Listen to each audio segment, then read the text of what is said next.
협착증이 이제 한 마디만 생기거나 여러 마디 생기는 분이에요. 근데 여러 병원을 돌아다니는데도 수술을 이제 뭐 위험 인자가 높다, 수술을 할 수 없다 그래갖고 어렵게 수술했는데 수술 아주 잘 됐어요. 근데 가서 일을 하셨대요. 뚝 하는 소리가 나니 그 다음부터 아프대요. 그래서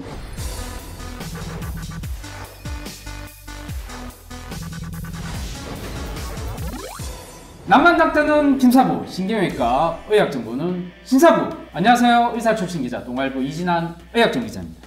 안녕하세요. 헬스조선 의학전문기자 이금숙입니다. 대한신경외과학회에서 일반인들에게 뇌와 척추 분야의 유익한 정보를 정확하게 알리고자 시작한 신경외과 신사부. 오늘의 주제는 노인을 괴롭히는 고질병이죠. 요추관 협착증에 대해서 알아보는 시간을 갖겠습니다. 요추관 협착증, 워낙 흔한 병이라서 여러 정보들이 막 인터넷 통해 쏟아지고 있는데 정말 제대로 된 정보가 하나도 없다는 사실 여러분 아십니까? 그래서 대한신경외과학회 산하 대한노인신경외과학회 홍보위원님을 모셨습니다. 반갑습니다. 반갑습니다. 네. 요추관이 협착된 요추관 협착증은 어떤 병인지 설명 좀 부탁드립니다. 이 부분을 우리가 경추, 목이라고 하죠. 네네. 요 가운데 부분을 그 늑골을 갈비뼈하고 연결된 부분을 흉추라고 하고 요 아래를 요추, 그다음에 여기는 명칭이 좀 틀려집니다. 천추, 그다음 미추 이렇게 구성이 됩니다. 협착이라는 것은 우리 몸에 어디든지 생길 수 있습니다. 예를 들어서 뇌혈관에 협착 생긴다, 아니면 경동맥에 협착 생긴다. 다 똑같은 협착이죠. 그럼 협착이면 다 문제 생기냐? 그렇지는 않습니다. 거기에 어떤 증상이 나타났을 때가 이제 문제인 거죠. 그래서 우리가 협착증이라고 붙여주는 거고요. 척추관 협착증이 왜 문제냐면 단순하게 허리 통증도 생길 수 있지만 신경에 영향을 줘서 그 신경이 지나가는 경로에 따라서 다 문제가 생길 수 있다는 거죠. 증상이 생기고 그렇다는 거죠. 가장 크게 이제 우리가 얘기를 하는 거는 신경성 파행이라고 얘기합니다. 간헐성 파행이라고 얘기하는데 파행이란 뭐냐면 내가 가만히 있을 땐 괜찮은데 걷다 보면 상대적으로 그 좁아진 척추관 협착 상태가 더 진행을 하게 됩니다. 그러면서 신경이 늘리고, 그래서 쇼핑카트 신드롬이라 그래요. 그걸 그럼 영어긴 하지만 그게 어떠냐면 척추관 협착증이 있는 분들이 허리를 굽히게 되면 상대적으로 그 공간이 약간 넓어지게 됩니다. 그렇게 되면 어떻게 될까요? 좁혀졌던 게 증상이 완화됩니다. 좋아집니다. 이분은 어떤 신체, 신경계통이나 척추나 뭐 문제가 있을 것이다라고 우리가 전문가들은 예상하고 보는 거죠.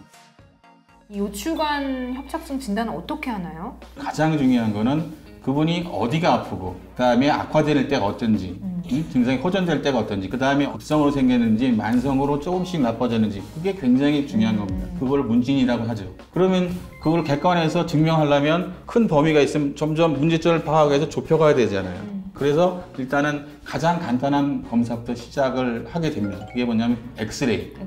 어떤 분들이 그래요. 엑스레이부터 검사해봅시다. 그러면 저는 MRI 검사하려고 하는데 왜 엑스레이 찍자 그래요. 근데 그건 굉장히 잘못된 거예요. 엑스레이만 갖고도 얻을 수 있는 정보가 굉장히 많습니다. 예를 들어서 척추 전방 전이증, 그건 MRI는 알 수는 없어요. 왜냐면 누워서만 찍기 때문에. 근데 엑스레이를 찍으면 전면, 측면, 그 다음에 굴곡, 신전된 엑스레이를 찍거든요. 그럴 때 그런 현상을 잘 발견할 수가 있습니다. 그 다음에 거기서 우리가 다 알 수 없다. 그러면 MRI, CT를 검사합니다. CT하고 MRI 검사의 차이는 MRI는 연부 조직에 대한 해상도가 굉장히 좋습니다. 그 중에 대표적인 게 신경일 수도 있고 근육일 수도 있고 주변 조직의 인대라든지 그런 거고, 뼈에 대한 게 좀 더 자세한 게 알고 싶다라면 그거는 MRI보다 CT가 더 우월을 해요. 그래서 상호 보완적인 거죠. 또 하나 중요한 거는 가격적인 면도 있습니다. 그래서 비싸더라도 그 하나 검사에서 모든 걸 다 알 수 있다라면 거기서 검사는 끝나는 거예요. 그렇지 않고 근데 똑같은 그 정보를 얻을 수 있다면 좀 더 간단한 검사, 가격이 저렴한 검사를 해서 우리가 알아낼 수 있으면 훨씬 좋은 거잖아요. 그런 측면을 의사들은 처방을 낼 때도 다 고려를 하거든요. 진단이 됐으면 결국 치료를 해야 되지 않습니까? 치료가 제일 중요할 것 같습니다. 협착에 대해서 항상 협착증까지 생기는 건 아닙니다. 일과성인 증상만 생겼으면 일단은 관찰을 하면서 비수술적인 방법, 간단한 방법도 적용을 시켜보는 거죠. 복잡한 걸 진행할 필요가 없는 거고요. 그렇지 않다라면 약물도 1단계, 2단계, 3단계부터 적용을 시켜야 됩니다. 일반적인 진통제를 써보고 근육여지를 써보고, 그래도 안 되면 좀 더 나은 그 다음의 방법으로 이제 주사치료 방법을 쓸 건지, 아니면 요즘에 시술, 수술 좀 혼동스럽게 얘기를 하는데 간단한 방법으로 해결할 건지, 아니면 그것도 안 되면 크게 해결할 건지, 그건 우리가 분석되는 것 따라서 접근 방법을 찾아야 되는 거죠. 또 흔히들 잘못 알고 있는 중에 하나가 디스크 질환을 치료한다 그러면 어디서 들었는지 레이저 치료를 뭐 원하시는 분들이 많아요. 레이저 치료에 해당되는 건 예를 들어 전체 척추 디스크 질환 환자가 이만큼이라면 그거에 대한 적응증을 해결할 수 있는 건 요만큼밖에 안 돼요. 이거를 일반에서 찾을 수 없는 거죠. 마찬가지입니다. 어떤 질환이든 오늘 말하는 요추부 척추관 협착증도 그런 측면에 접근하고 문제를 찾고 해결하려는 노력을 하는 게 가장 중요하다고 생각합니다. 그런 비수술 치료들 가능할 때는 어떤 뭐 다양한 상황이 있겠지만 좀 간략하게 좀 정리가 될까요? 어떤 독이 있는데 독이 어디 금이 가든 깨졌어요. 자꾸 물을 채우고 싶은데 물이 빠져요. 그럼 어떻게 해야 될까요? 메꿔야죠. 그렇죠. 그 다음에 채우면 되는 거죠. 네. 자, 채우려고만 하는데 깨진 게 해결이 안 되면 아무리 많이 채워도 방법은 없는 거죠. 예방적으로 우리가 할 수 있는 거는 같이 하고 치료 부분에도 같이 해야 되는 거죠. 그 엎드려서 쪼그려서 반농사 이런 거 많이 하잖아요. 근데 그거 해결 안 되면 문제가 해결 안 되는 병들이 있어요. 제가 예전에 한 17, 18년 전에 제주도에서 오신 분이 척추관협착증이 이제 한 마디만 생기면 여러 마디 생긴 분이에요. 근데 그 여러 병원을 돌아다니는데도 수술을 이제 뭐 위험 인자가 높다 수술을 할 수 없다고 그래갖고 저한테 어떻게 돌아서 몇 단계 거쳐서 오신 분이 있거든요. 근데 어렵게 수술 아주 잘 됐어요. 본인도 아주 행복하대요. 자기가 근데 몇십 년 동안 해오드릴 일이 귤농사래요. 근데 가서 일을 하셨대요. 일하다가 이제 그때는 이제 그 나사목 고정 수술까지 했는데 뚝 하는 소리가 나니 그 다음부터 아프대요. 그래서 보니까 그렇게 힘들게 공사를 해놓은 나사못이 부러졌다고. 그럼 해결 방법이 없는 거죠. 그러니까 우리가 의학적인 도움을 받지만 그게 전적으로 의존할 수 있는 게 아니라 내가 해결할 수 있는 해결하고 그다음에 뭐 주변 사람 도움받을 수 있는 거 같이 협력을 해야. 그래서 저는 3일차가 돼야 어떤 큰 병에도 치료가 될 수 있다고 생각하거든요. 예를 들어서 내가 간이 안 좋은데 우리나라는 정이 많잖아요. 간병하고 야 오래간만에 술 한잔해 나빠지잖아요. 네네. 그런 여러 가지 그 협력이 돼야 돼. 최소한 적어도 3일차가 돼야 어떤 큰 병이라도 오늘 말하는 척추관 협착뿐만 아니라 어떤 병이라도 치료 가능하다고 생각을 합니다. 근데 이게 척추관 협착증이 워낙 비수술 치료가 너무 다양해서 뭐 레이저 시술을 권하기도 하고 어떤 병원 가면 뭐 통증 치료 권하기도 하고 이런 경우에 환자 입장에서 어떻게 해야 될까요, 교수님? 답답한 현상들이 많이 있더라고요. 여러분도 이제 호땡땡 뭐 이런 제품을 홍보하는 게 있었어요. 허리 통증, 뭐 다리까지 통이 있으면 2, 3주만 쓰면 싹 낫습니다라고 거기에 대한 뭐 수기 같은 거 써놓은 사람도 있고 그러는데 그 제가 이제 양심을 보고 얘기하면 새빨간 거짓말입니다.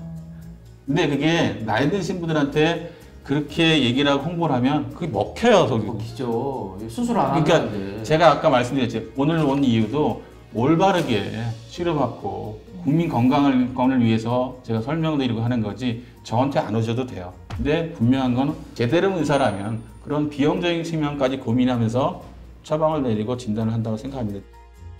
저도 이제 치료를 해본 분이 있는데 다른 병원에서 허리 디스크 파일이라고 수술을 했어요. 근데 수술하고 나서도 1년, 2년까지 다녔는데 안 좋아졌다고 왔어요. 그러니까 증상이 아니에요. 어떤 원인을 발견했으면 그 증상이 매치되는 관련성이 있는 증상이 있다라고 하면 맞지만 그렇지 않다라면 다른 게 있다는 거죠. 그래서 그분을 원인을 찾은 결국은 뇌에서 원인을 찾았어요. 운동에 대한 신경의 가장 시발점은 뇌세포거든요. 뇌세포에서 그 경로를 따라서 척수를 따라서 결국 그게 이제 팔다리 가서 증상을 나타나고 기능을 나타나는 거기 때문에 그거를 이해할 수 있는 분을 만나는 게 제일 좋겠고 그 문제를 하나씩 원인을 찾아서 해결할 수 있는 노력을 한다라면 아무리 힘든 것도 암이라도 우리가 충분히 극복할 수 있지 않을까 저는 개인적으로 그런 철학을 갖고 있습니다. 척추관 협착증은 노인들에게 많다 보니 결국 이런 수술 같은 경우 주저하시는 분들이 많을 것 같습니다. 그분들 위해서 한 말씀 좀 부탁드리겠습니다. 어떤 병이든 그 치료의 때가 있습니다. 예를 들어서 어릴 때 이런 놀이 많이 하잖아요. 손에 쥐어라고 많이 해봤죠? 네. 쥐 많이 하게 하려면 어떻게 꽉 잡거나 내가 이걸 꽉 잡아준단 말이에요. 그러면 이걸 꽉 잡아서 이제 문제가 생기는 거야. 손도 지금 허옇게 돼 있고 막 그런데 그러면 이거를 해결할 방법은 이걸 놔줘야 되는 거죠.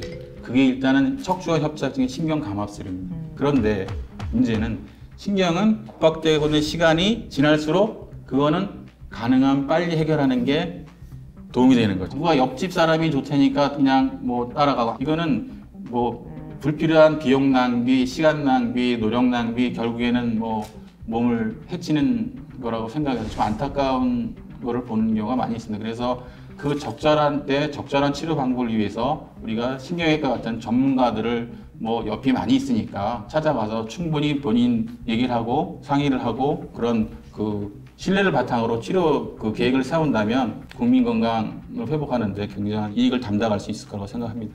대한신경외과께서 야심차게 준비한 신경외과 신사부. 오늘은 노인에게서 많은 요추관 협착증에 대해서 자세히 알아봤습니다. 다음 주에도 대한민국 신경외과 최고 명의를 모시고 알찬 정보와 함께 돌아오겠습니다. 구독, 좋아요, 알림 설정은 사랑입니다. 낭만 닥터는 김사부, 신경외과는 신사부. 다음 주에 뵙겠습니다. 안녕.